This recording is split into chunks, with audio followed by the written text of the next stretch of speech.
भाई अगर ये भगोड़े नहीं हैं, देश का पैसा लेके भागे नहीं हैं, तो इस सारे के सारे चोर यहां आके मुकदमा क्यों नहीं लड़ते? चाहे वो मेहुल चौकसी हो, चाहे वो विजय माल्या हो, चाहे ललित मोदी हो, चाहे नीरव मोदी हो, चाहे कोई भी हो, एक नहीं है, इनकी लिस्ट बड़ी लंबी है। सैकड़ों की संख्या में ये लोग हैं जो देश का पैसा लूटकर भाग गए हैं। वाकई में अगर ये भगोड़े नहीं है, यहां आके बात करें ना, बड़ी गंभीर स्थिति है कि सुप्रीम कोर्ट के जो फैसले सरकार के विरोध में आ रहे हैं, उन फैसलों को लेकर जिस तरह से चीफ जस्टिस ऑफ इंडिया वर्तमान डीवाई चंद्रचूड़ साहब को ट्रोल किया जा रहा है।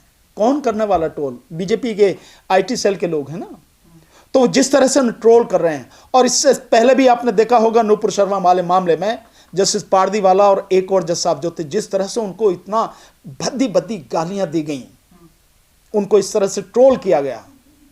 कौन कर रहा है? ये सारे ट्रोल करने वाले आप सब जानते हैं कि बीजेपी की आईटी सेल के लोग हैं, यानी बीजेपी के लोग हैं। मतलब यह है कि अगर उनके हिसाब से कोई फैसला नहीं आएगा तो किसी को भी गाली देंगे, किसी को भी मार देंगे, किसी से बदतमीजी करेंगे। यह स्थिति है, यह स्थिति बड़ी गंभीर है। और अभी इससे भी कहीं ज्यादा स्थिति गंभीर है। सुप्रीम कोर्ट की सीमा है, वो बोल नहीं सकती है सारी चीजों पर। हम लोग इस बात को समझते हैं, देश में स्थिति जितना बता रही है सुप्रीम कोर्ट, उससे भी कहीं ज्यादा, कई गुना गंभीर स्थिति है। सर, क्या आपको लग रहा है राहुल गांधी की सदस्यता गई, उसके बाद जो है चारों तरफ से राहुल गांधी पर हमले हो रहे हैं, उनका जो बंगला है उसको छीने जाने की बात सामने आ रही है। अब जो है लंदन से जो ललित मोदी वहां बैठा हुआ, वो कह रहा है कि मुझे बार बार भगोड़ा कहा जा रहा है, मैं केस करूंगा राहुल गांधी के खिलाफ। अबे भगोड़े को भगोड़ा नहीं कहेंगे तो और क्या कहेगा? साबित नहीं होता, आप कैसे? अरे यहां से भाग गया भाई, सरकार ने भगा दिया, और कुछ भगोड़े की बात है? हाँ। अगर वो भगोड़ा नहीं है, हाँ, उसको बोलो यहाँ आ, यहाँ पे लड़ना केस। हाँ। तेरे पे आरोप है ना कि 13,000 करोड़ रुपए का घोटाला किया, आरोप है ना? क्या लगा? 13,000 करोड़ का घोटाला किया, यहाँ के देना जवाब। वहां क्यों बैठा? कौन लग रहा है आपको? कौन? ललित मोदी के पीछे कौन है? ललित मोदी और ये जितने भी हैं, सारे के सारे भगोड़े ही हैं ना।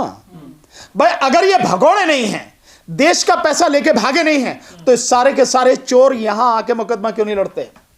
चाहे वो मेहुल चौकसी हो, चाहे वो विजय माल्या हो, चाहे ललित मोदी हो, चाहे नीरव मोदी हो, चाहे कोई भी हो, एक नहीं है, इनकी लिस्ट बड़ी लंबी है। सैकड़ों की संख्या में ये लोग हैं जो देश का पैसा लूटकर भाग गए हैं। वाकई में अगर ये भगोड़े नहीं है, यहां आके बात करें ना। क्या सर आपको लग रहा है कि ललित मोदी जिस तरह मानहानि का मामला दर्ज कराने की बात कर रहे हैं, क्या फिर से जो है राहुल गांधी को सजा हो सकती है? अरे भाई वो तो जब भाई देखो, वो तो ये तो मतलब आप ये को कि कल्पना है ये सर, क्या हो सकता है क्या नहीं हो सकता। अभी तो ये सब मीडिया में सारी बातें कही जा रही हैं, और ये बहुत सी बातें मीडिया तक ही रहती हैं। हकीकत में जो सारी चीजें होगी, मैं समझता हूं जब कोर्ट में जाएंगे तब कोर्ट का क्या रिएक्शन होगा, कैसे बातें चीजें होंगी, क्या कोर्ट के सामने फैक्ट होंगे, तो उससे पता लगेगी। क्या राहुल गांधी और विपक्ष को पूर्ण रूप से समाप्त करने की साजिश चल रही है? बिल्कुल इसमें तो मिलाने वाली बात। बिल्कुल इसमें तो कोई शक वाली बात ही नहीं है। मैंने तो आपको बता दिया, देश में हिंदू राष्ट्र की स्थापना करके राष्ट्रतंत्र स्थापित करने की पूरी साजिश है, पूरी प्लानिंग उसी तरह से है, सारे काम उसी तरह से हो रहे हैं, लोकतंत्र को खत्म करने। और भारतीय संविधान, वर्तमान जो भारतीय संविधान है बाबा साहब डॉक्टर अंबेडकर द्वारा लिखित, इस संविधान को खत्म करके मनुस्मृति को संविधान के रूप में जो है वो लागू करना चाहते हैं। ये तो सब कुछ सामने आ रहा है। सर, आपको क्या लग रहा है, जो जर्मनी का जो विदेश मंत्रालय है वो ट्वीट कर रहा है राहुल गांधी के मामले में, और किरण रिजिजू ने कहा है कि विदेशी हस्तक्षेप को हम बिल्कुल भी बर्दाश्त नहीं करेंगे, तो भारत का अंदरूनी मामला है। तो आपको लग रहा है वाकई में लोकतंत्र की स्थिति इतनी खराब हो गई है? क्या आपको नहीं लग रहा है देश में लोकतंत्र है कि विदेशी ताकतों को जो है इंटरफेयर करना पड़ रहा है, और वो क्यों कर रहे हैं? नहीं, मुझे देखो, मैंने ट्वीट देखा नहीं है, जब तक देखूं नहीं तो फिर कैसे बताऊं कि किसने क्या ट्वीट किया है।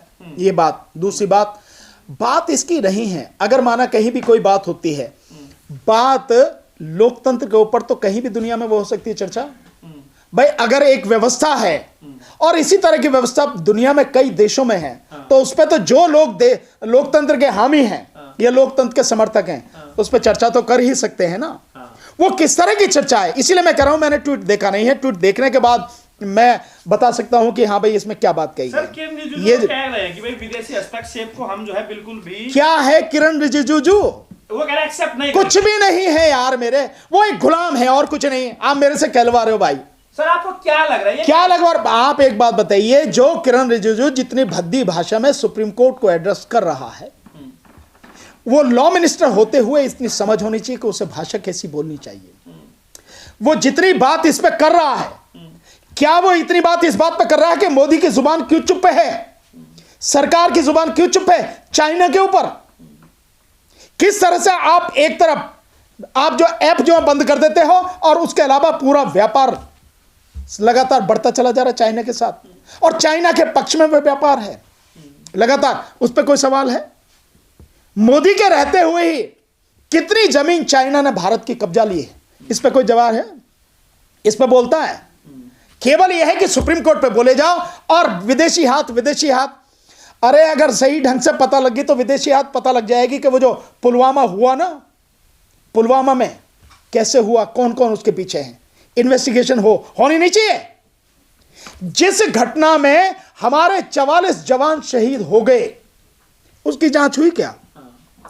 जिस घटना में जनरल विपिन रावत जो सीडीएस थे उनकी मौत हुई, या यूं कहो कि उनकी हत्या हुई, उसकी इन्वेस्टिगेशन होनी चाहिए ना प्रॉपर। हुई क्या? नहीं हुई ना। तो क्या इसमें किसी का हाथ नहीं है? और कैसे ये सब कुछ हो रहा है? लाल आंखें दिखाने की बात प्रधानमंत्री करते थे 2014 से पहले, 2014 की पूरी कैंपेन में लाल आंखें दिखाने की बात चाइना को। अब कहां की आंखें? लाल क्या पीली या सफेद भी नहीं रही अब तो। सर ये कैसा लोकतंत्र है कि ना तो देश के अंदर बोलने देंगे ना देश के बाहर किसी को बोलने देंगे? ये मतलब लोकतंत्र का मतलब क्या मजाक है? नहीं, लोकतंत्र नहीं है। लोकतंत्र के नाम पर लोगों की जुबान को बंद करना, उनकी आवाज को पूरी तरह से बंद कर देना, यही देश के वर्तमान प्रधानमंत्री का लोकतंत्र है और कुछ नहीं है। लोकतंत्र है सर, तभी तो राहुल गांधी बाहर विदेश में जाकर छवि खराब करने जैसा काम कर रहे हैं। कोई छवि खराब राहुल गांधी ने नहीं की। राहुल गांधी ने जो वहां कहा, यहां सबके सामने कहा, उसको एक्सेप्ट किया।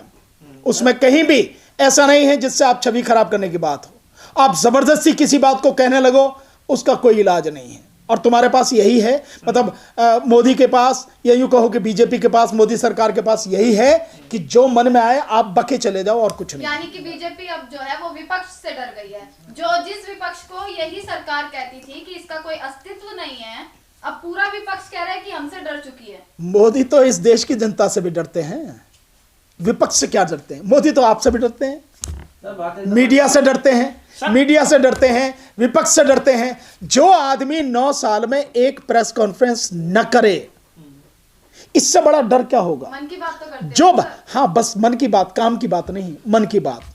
मन की बात तो सत्यमेव जयते प्रोग्राम कर रहे हैं अभी कर्नाटक से, क्या आपको लग रहा है इसके पीछे क्या? अच्छी बात है, सत्यमेव जयते अड़े रहे, बढ़िया बात है कि सत्य के हक में लड़ें, सत्य के पक्ष में लगातार संघर्ष करें, अच्छी बात है। अभी कर्नाटक में चुनाव भी है और कोलार में जहां पे उन्होंने पहले जो बयान दिया था जिसको लेकर बवाल मचा, उनकी सदस्यता गई, वहीं से वो फिर से शुरुआत कर रहे हैं। अच्छी बात है। यह सांकेतिक तरीका है कि सांकेतिक रूप से आप वहीं से कोलार से ही शुरुआत कर रहे हैं, जिसकी वजह से ये सारा सब कुछ हंगामा हुआ है। बहुत अच्छी बात है, इसमें की दिक्कत क्या है? सर भारतीय जनता पार्टी समर्थक कह रहे हैं कि राहुल गांधी चूड़ी टाइट करती है मोदी जी ने। क्या कर दिए? चूड़ी टाइट मोदी, राहुल गांधी मोदी जी। भाई ये तो उनकी भाषा होगी, जो मन में आए बोल दें। इससे पहले भी सर राहुल गांधी पे पहला केस नहीं है मानहानि का, 6 केसेस और हैं, वो भी आपने शायद देखे इनसे होंगे। कोई, मैंने नहीं देखे, इनसे कोई फर्क नहीं पड़ता। 6 नहीं 600 केस कर दो, इससे कोई फर्क नहीं पड़ता है। तो आरोपी तो और जितने भी केस किए जाएंगे, मैं आपको बताए दे रहा हूं, राहुल गांधी की प्रसिद्धि उतनी ही ज्यादा होगी, राहुल गांधी उतने ही मजबूत हो जाएंगे। इस बात को समझ लेना चाहिए। जा पाएंगे राहुल गांधी? नहीं, क्या संसद में चले जाएंगे, उसमें क्या दिक्कत है यार? अपील करेंगे, अपील में सब कुछ ठीक हो जाएगा। सेशन कोर्ट में हो जाएगा, नहीं होगा तो हाई कोर्ट है, सुप्रीम कोर्ट है। जिस दिन वहां से वो खत्म हो जाएगा, वो खत्म हो जाएगा। बड़े बड़े वकील हैं, अपील भी नहीं कर रहे हो सर, पटना कोर्ट ने वो भी क्यों नहीं हम सलाह समझ दे भेज पा दिया। रहे हैं कुछ? आपसे कहा कि वो अपील नहीं कर रहे? कहा आपसे? नहीं कहा ना। ये आप लोगों की कल्पना है। अपील करेंगे निश्चित रूप से, मैं पूरे विश्वास के साथ कह सकता हूं, एक वकील होने के नाते भी, एक राजनीतिज्ञ होने के नाते भी, उनको अपील न केवल करनी चाहिए बल्कि वो करेंगे। उनके वकील भी यही सलाह देंगे। अपील का 30 दिन का समय है। ये बात आप 30 दिन पूरे होने के बाद में अगर सवाल उठाओ तब तो मैं मानता हूं। अभी 30 दिन पूरे नहीं हुए और आप लगातार ये सवाल उठा रहे हो। और ये सब किसका है प्रचार? ये सब बीजेपी IT सेल का प्रचार है। आप भी उसका एक मतलब हथियार बन रहे हो। विपक्ष एकजुट होकर दिख रहा है क्या सर आपको? हाँ भाई, मुझे तो लग रहा है जब 23-24 पार्टियां इकट्ठी हो गई, हाँ। तो ऐसे तो होता है इकट्ठा, और कैसे होता? तो विपक्ष निश्चित रूप से इकट्ठा हो रहा है। और बात यह है कि भाई मोदी सरकार को इकट्ठा हटाने के लिए सबको इकट्ठा होना ही पड़ेगा, और कुछ नहीं। गला बैठिए आपका। हाँ।